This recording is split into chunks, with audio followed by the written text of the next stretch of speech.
This is a really important day for North Carolina, and a lot of you in this room have real ownership in what we're about to do.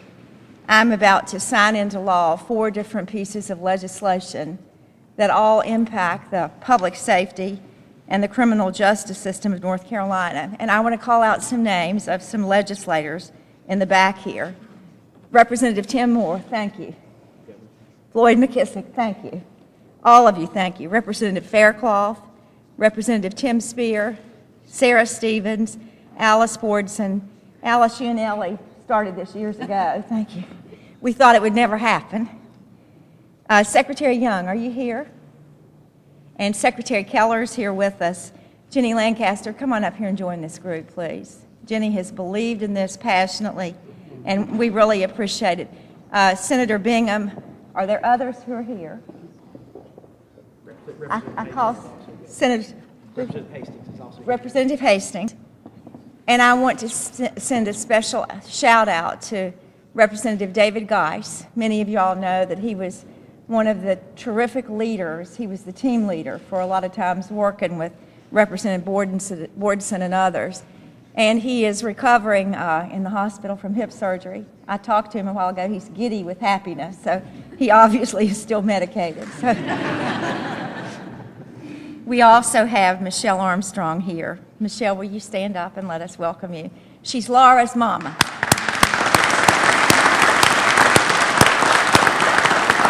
Thank you. And Dennis Streets is here, I think, from the Division on Aging. This is a big win for older people in North Carolina. Thank you, Dennis. Thank you. And I want to just preface what you're going to hear today from me and from 4 of the primary bill sponsors who'll speak on the individual pieces of legislation. There's been a lot of stuff said and a lot of things written, a lot of hype about the fact that there has been no cooperation this session between Republicans and Democrats and independents. I believe that what we're about to do today with Justice Reinvestment represents one of the most important things ever done in North Carolina, and it was done with strong bipartisan support. This is a concept that people dared us to do. They thought that a southern state like North Carolina would never be willing to publicly take a stand on forcing some folks out of the prison system while standing up strong community systems. We brought Republicans and Democrats together to make this happen.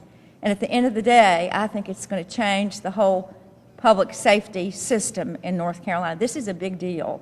And it represents the best in how leaders can come together around a really good idea and not point fingers, because this would have been a really great gotcha ad, 30 seconds in a campaign. I let so-and-so out of jail.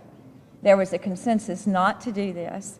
There was a consensus to do together what had to be done for North Carolina, to lower costs, to drive it with data, but most importantly, to have better outcomes for the prisoners and for the communities. And so this, to me, will likely be the hallmark of this session in terms of really magnificent change that will be long-reaching and long-lasting. But now all 4 of the laws are important in their own way, and it reinforces this administration's whole commitment to creating safer communities and safer streets. If you recall, as soon as I was sworn in, we worked really aggressively on probation and parole. We got right in there and we fixed that system. We've gotten new people in the system. And so corrections is doing so much better, but there is nothing but great to come from today. The whole idea of safer communities belongs to the people of North Carolina. This isn't a Republican idea or a Democratic idea. This is about us as a people. It's about doing what we ought to do together to improve public safety in North Carolina. And finally, the thing that I believe will culminate the session in terms of bipartisanship and will actually change the whole system in North Carolina. I'm really proud of this. I intend to go to the National Governors Association meeting in July and brag on what we're doing here around Justice Reinvestment Act. I'll never forget the first day, Secretary Keller, when you and Secretary Young and Jenny Lancaster came into our office. We'd heard it talked about in the General Assembly, and it'd taken a year or so for us to really dig in it. And they talked to me about the fact that we really could get some people out of prison quicker who didn't belong there and put them on the street if we could stand up tremendously safe and efficient community systems that will allow those people to be contained in some way and supervised in their communities. What Justice Reinvestment does simply is to actually reset the work we do in North Carolina to reduce recidivism. And that's been one of my top priorities since day one of my administration. Data-driven, better results, better outcomes. It's a comprehensive bill. If you haven't looked at it, you should. It's mind-boggling.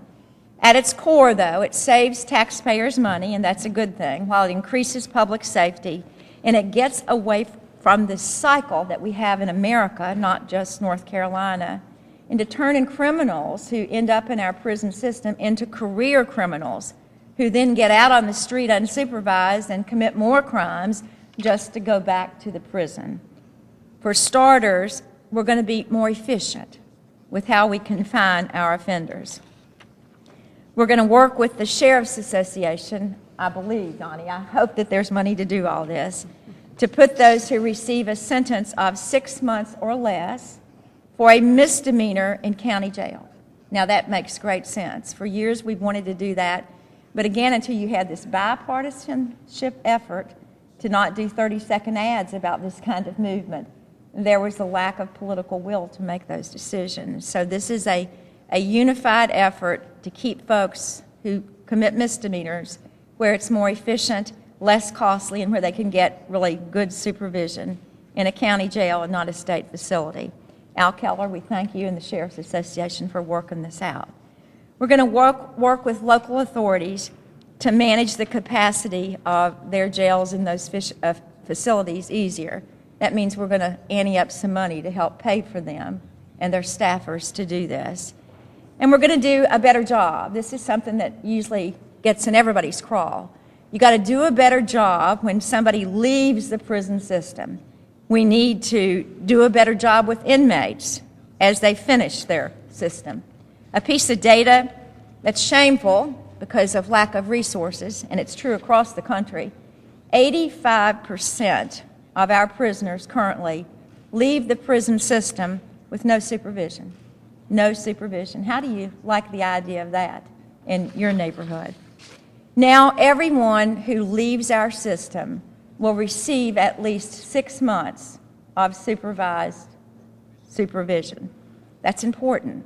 It helps the prisoner figure out a way to get back in the community and keep away from the things that got him or her there to start with. And perhaps with churches and civic groups and local partnerships, we can build a safety net and a system up to help that person actually start a new life that will end this recidivism circle that happens all the time with our prisons. 51%. I got that piece of data when I did my rides with probation officers on the street back in Durham year before last. I was amazed when I talked to these probation officers I was with. I'd say, "Where are we going now?" 9 or 10 o'clock at night. And they'd say, "Governor, it doesn't make any sense to me. I'm spending more than half my time for people who are just probation violators, not that they did the big crimes." And 51% of the people in our system today that are locked away are there because they violated their probation. Makes no sense at all. They're not there because they've done something new, something awful, something bad. They're there because we let them out of the prison and we didn't have anybody to watch them, and so they get in trouble again. That's what Justice Reinvestment does. Folks were honest enough to say the system we have doesn't work. So we're putting more flexibility, thank God, in the hands of our probation officers who actually know the people in their communities, and they know what works and what doesn't work. They know what's necessary, and they'll be able to focus more of their time, not just in checking the name off the list that they have every night when they do their probation visits. They'll be able to focus on the bad people, the people that really need their focus and their help, and those that might be there for failure to pay a child custody payment. They'll get harassed and they'll have to pay the payments, but perhaps they don't need the weekly visit, so time can be spent on something else.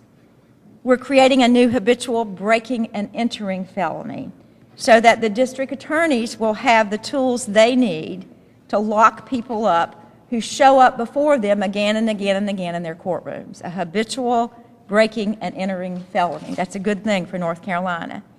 And something that you can't ignore, although a lot of people in America try to ignore it. Lots of the people, more than half of those in prison, have serious alcohol and drug problems. And those problems are deep-seated, and they didn't just start the night the crime was committed. And so we are focusing again on drug and alcohol treatment so that people can get the help they need without having to commit additional crimes to get the liquor or the pills they think they need. This kind of community partnership is really important to North Carolina, and the Department of Corrections is going to package together all of the community monies that we can find in the budget and focus them this fall on community partnerships. Getting this bill passed, let me repeat one more time. This is an important piece of legislation. Let me repeat it one more time. Is the most magnificent example of people doing what's right, of not trying to gouge each other with partisan rhetoric, of working together with one common goal, and that's to make the criminal justice system in North Carolina more efficient and to make it less likely that people that we release from the correction system will wind up back in the jails in 6 or 8 months.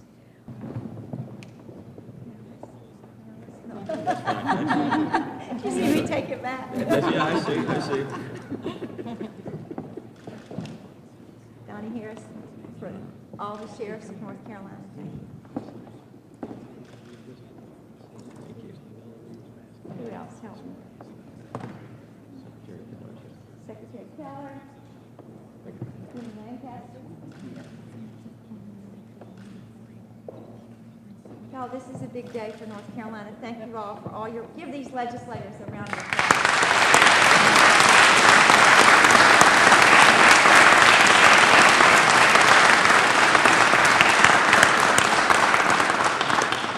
Thank you all for coming. Michelle, especially you. Thank you. Thanks, Governor Perdue.